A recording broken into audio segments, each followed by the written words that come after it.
Suzanne, the NTSB says in most train car collisions, it is the passenger in that vehicle who is killed or injured, while passengers on the train are unharmed. Why this incident was different is at the center of this investigation, along with why that SUV was in that crossing in the first place. Well, Janine, take a look at this pile of snow I'm standing on. This is where some of the mounds of snow in Yonkers have been removed to. This is a parking lot along Neperhan Avenue, and as you can see, there's still more coming down.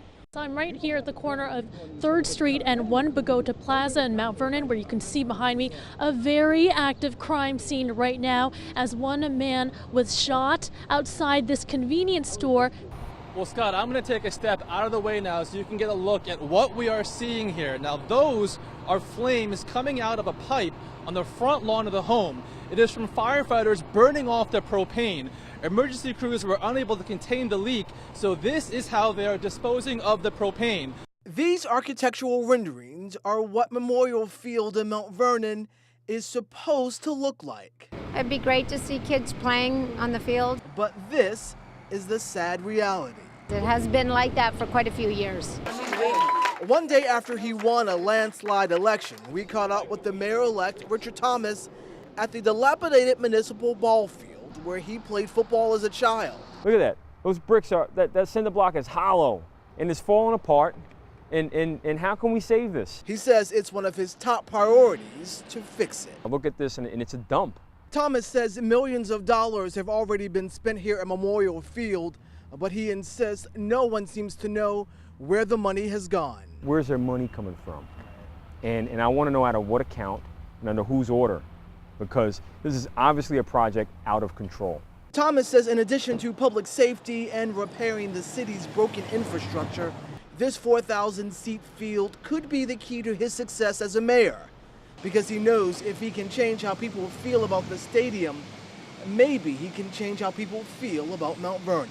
This is going to take, a lot of community engagement to see can we come together to fix our field. In Mount Vernon, Ty Milburn, News 12.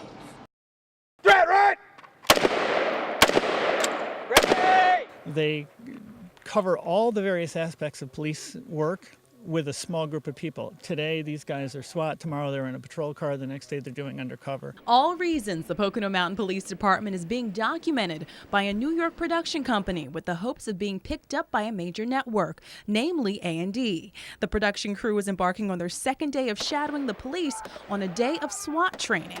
This is their first stage shoot since they began shooting 2 weeks ago. Retired NYPD police and producer of several shows, Joe Mazzilli, is confident their pilot, currently being called Mountain Force, will show an interesting side of the police department.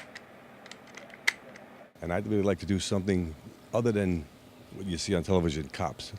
More from the inside out. To know, the guys are colorful characters, dedicated officers, Many don't get to take a glimpse into SWAT training, but officers were in rare form today, doing what they do best. People see what we do and what kind of dangers we face on a regular basis. This is the Poconos. Everybody's still kind of thinking this is a vacation land, and it's different. Any given day we can face what any given big city does. But officers say the cameras won't stop them from their day-to-day work, as seen with the Copa Bar shooting in Mount Pocono, which happened 2 days after cameras started rolling. But within the course of a day, they had made a high-speed chase. They had made an arrest. They had done a number of interviews. With large-scale crime in a small police department, the force hopes this project will help them secure positions and bring in additional funds. We're going to give back to this department part of our proceeds, and we're going to try to work the budgeting with the network so that this department gets a larger share of the revenue from the show. The production company has a couple more shoots to do before they put together the official pilot and begin pitching. So far, producers are confident they may have a hit. Reporting in Pocono Mountain, I'm Vanessa Freeman, News 13. Hookah. It's been a Middle Eastern tradition for centuries. Now, thanks to Faraz Mahmoud and his family, you can try it yourself right in downtown Stroudsburg. Here's how it works. Flavored tobacco called shisha is heated with hot coals. It's then cooled by water and smoked through a pipe. This is what it looks like, and this is where you smoke. I mean, there's barely any tobacco in there. Many of Mahmoud's customers have never touched a cigarette. They feel hookah is a safer alternative because it's made of pure fruit. But that fruit is still soaked in tobacco, and along with additives, it's that tobacco buzz that keeps people coming back. I feel lightheaded. Throat burns a little bit. It's just relaxing. That's the best way to put it. While a typical hookah session is about an hour long, Amik says he feels lightheaded after just a few hits. So how much tobacco is actually in there? We use about 15% tobacco to 85% fruit. And since it's vaporized with water, you can cut that tobacco in half to about 7%. Before taking a hit, the tobacco is filtered through water, which is why a lot of people think all of those harmful ingredients are filtered out. But according to healthcare professionals, that's not the case. Tobacco smoke is tobacco smoke. You'll continue to get the heavy metals and carcinogens and the carbon monoxide that you would from a regular cigarette. A single session of hookah has been compared to smoking an entire pack of cigarettes. Like any tobacco product, effects include a range of cancers.